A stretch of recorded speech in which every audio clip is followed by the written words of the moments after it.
Hi, welcome back to the basement. I'm Steve Lewis. Today I'd like to continue talking about some of the tracks that the Beach Boys contributed to special projects in the 1980s, things like soundtrack albums, tribute albums, things of that nature. We got through several of those last week. Today I'd like to continue on starting in November of 1987 with the song Happy Endings, a duet with Little Richard on the soundtrack of the film The Telephone.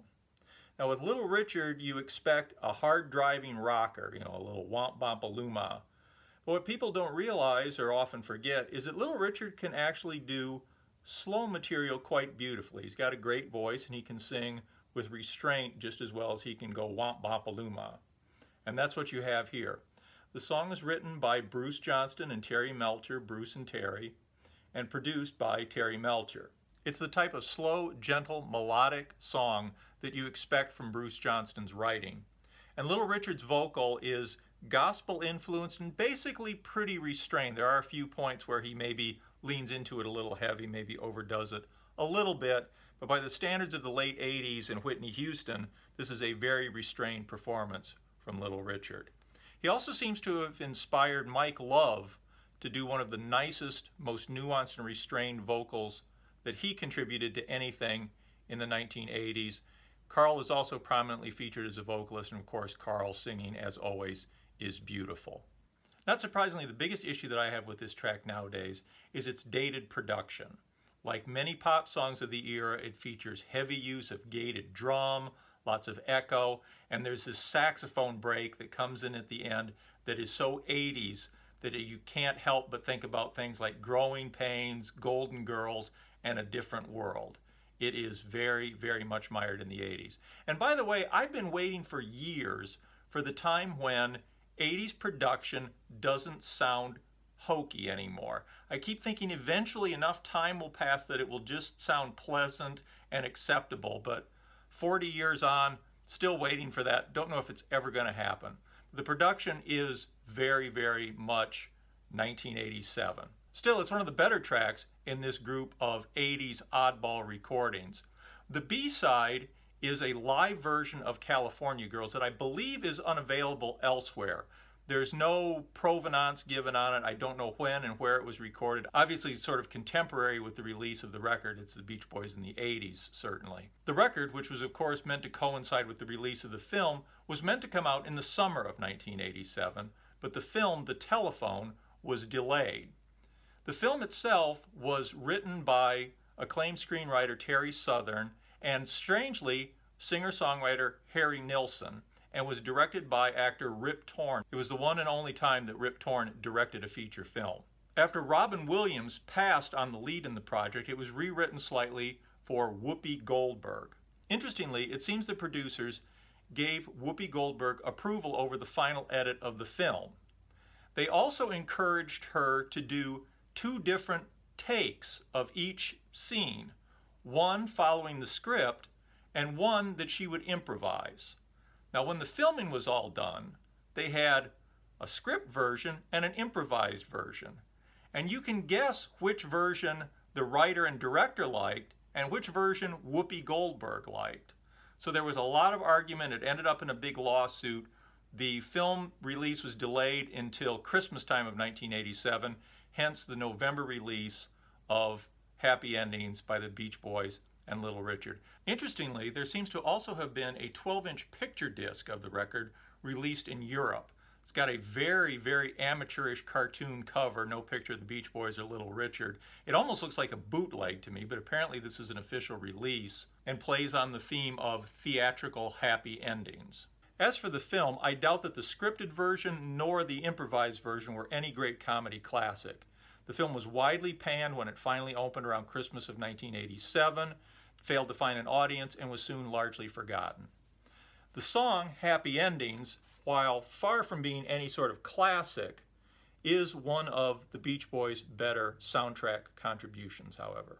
As for me, in late 1987, early 1988, I wasn't spending my time and money to go see failed Hollywood comedies. Instead, I was still going through record bins looking for new releases from my favorite artists, including the Beach Boys.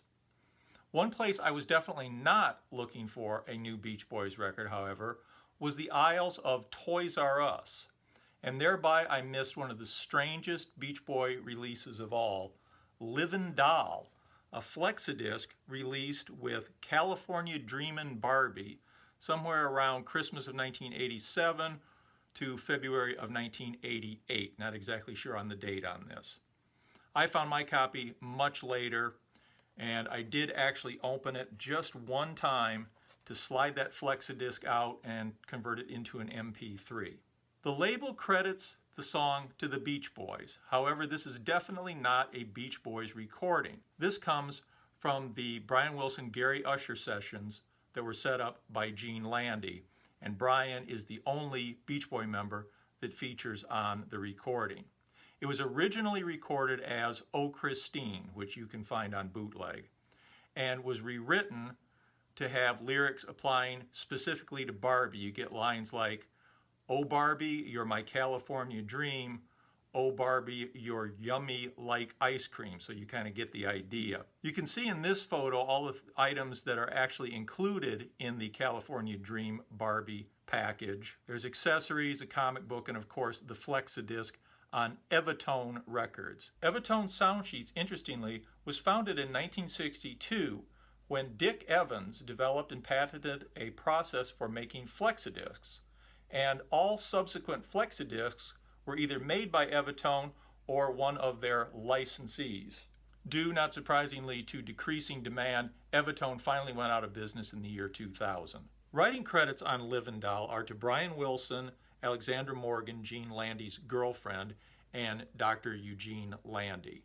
Usher's not credited as writing Living Doll. Now, presumably Usher wrote the Oh Christine lyrics, Morgan and Landy rewrote them to apply specifically to Barbie, and that would be the reason for the change. But we know the credits were really played with a lot at this time, so I'm not really sure if that's true. Also, really have no idea how this release came about. In a June 26, 1988 New York Times Magazine article, just before the release of the Brian Wilson album, Brian Wilson says that the Beach Boys were approached to do a record for inclusion in a Barbie, passed on it, and he decided to do it himself. In a February 1988 article, Scott Maslin, marketing manager for Mattel Toys, said, "It certainly can't hurt sales. On a toy shelf, that's got to catch Mom's eye. That notion on the box that there's a Beach Boy record inside. Mom probably grew up listening to the Beach Boys, and this gives her one more reason to buy California Dream Barbie for her child." I also ran across a 1988 quote from Eugene Landy saying that none of the Beach Boys objected to having a Beach Boy record included in a Barbie package, which leads me to believe that some Beach Boy objected to having a Beach Boy record included in a Barbie package, but who knows. Very strange release. I didn't find out about it until probably 10, 15 years later. This came from eBay. The original price was $8.87, according to this little price tag on the side. As you'd guess, the song is a simple Beach Boys pastiche. It runs a little less than 2 minutes. Nothing really distinguishing about it. You definitely hear Brian Wilson's 1988 style vocal leading the way. I'm sure it got very little play by any of the kids that purchased the thing. There were also some snide comments in the press in early 1988 to the effect that this is the only way the Beach Boys can sell a record anymore is to include it with a Barbie doll. This was kind of at a low ebb for the Beach Boys. It came right around the time of Mike Love's infamous acceptance speech at the Rock and Roll Hall of Fame. It was before the release of Brian Wilson's album that summer, before the release of Kokomo. Bit of a low ebb for the Beach Boys, and really an interesting curio, Livin' Doll from the California Dream Barbie. A few months later, August 23rd, 1988, shortly after the release of Brian Wilson's first solo album, we got another Brian Wilson solo track on the album, Folkways, A Vision Shared, which is a tribute album to both Ledbelly and Woody Guthrie. Of the 14 tracks, 4 of them are Ledbelly songs, the remainder are Woody Guthrie songs. Ledbelly and Woody Guthrie in particular were having something of a revival and a vogue in the mid-late 80s. In his 1986 live album, Bruce Springsteen had given a shout out to Joe Klein in his very excellent biography of Woody Guthrie, A Life. in his introduction to Woody Guthrie's This Land Is Your Land. Joe Klein's Guthrie biography had originally been published in 1980. It was reprinted in 1986 and sold strongly, helped no doubt by the recommendation of Bruce Springsteen on a hit album. Woody Guthrie's music and his milieu were very much in keeping with the sort of Americana or American roots style of music that was being championed at the time by the likes of Springsteen and John Mellencamp, both of whom contribute to Folkways, A Vision Shared. Brian Wilson covers the track Goodnight Irene by Ledbelly. Brian, of course, would have been familiar with the 1950 hit version by the Weavers from June of 1950. A little later on in the summer of 1950, Frank Sinatra also had a hit with Goodnight Irene. Brian would have been 8 years old at the time. Sounds as if Goodnight Irene was practically inescapable on the radio in the summer of 1950. Brian Wilson's take on Goodnight Irene is very enjoyable. It's very much in the style of his first solo album. Brian Wilson undoubtedly was recorded at those sessions or right around the same time. If you like the Brian Wilson album, you'll probably like his take on Goodnight Irene. It's a little photo of Brian here on the back. Again, it's one of the promo photos from the Brian Wilson album. This is certainly one of the better tracks in this group, one of the things I would most highly recommend. Unfortunately, I can't give the same kind of quasi-endorsement to the next track up for discussion, the song Daddy's Little Girl by Brian Wilson from the soundtrack of the big screen Tony Danza vehicle She's Out of Control from 1989. The song again is a Brian Wilson, Gene Landy production, and the lyrics seem to have been tailor-made to tell the plot of She's Out of Control. Though as far as I can tell, the song doesn't feature very prominently in the film itself. So it's like they got a song tailor-made for the film that they really didn't have any place that they wanted to use. Maybe it appears on a radio somewhere in the background, I'm not sure. I think it's in the film, but it doesn't seem to be featured very prominently. The story that the lyrics tell is of a father, Doug Simpson, played by Tony Danza, and his 15-year-old daughter, played by 20-year-old Amy Dolenz. It relies on the 80s comedy trope that you can't spot a supermodel if her hair is up and she's wearing baggy clothes and glasses. And because this is a big major feature film release, the producers also sprang for putting braces on Amy Dolenz's teeth to disguise her looks. While Dad is away, she gets a makeover, which involves having the braces removed, getting some stylish clothes, and having her hair crimped and blown out 80s style. When Dad returns, she's suddenly getting attention from boys, and Dad freaks out. Now, as you might guess, she's not really out of control. It's all the boys and the dad who are idiots. Amy, of course, remains the only level-headed one of the bunch. In Germany and France, it was released under a different title, which translates roughly to Hands Off My Daughter. Now again, I haven't seen She's Out of Control, but I have watched a lot of stupid 80s sitcoms and a lot of stupid 80s movies. So let me make a few guesses about things I think probably happen in She's Out of Control, and anybody that's actually seen the film can tell me how close I am. First, I think Amy Dolen's character probably has a best friend who is either slightly shorter than her, just slightly less attractive, probably African American, and has nothing to do except wonder what Amy is going to do next. Or her best friend is even slightly less attractive than that and is enthralled with Amy's newfound look and her newfound power and comes up with a lot of really bad suggestions for how she can capitalize on it.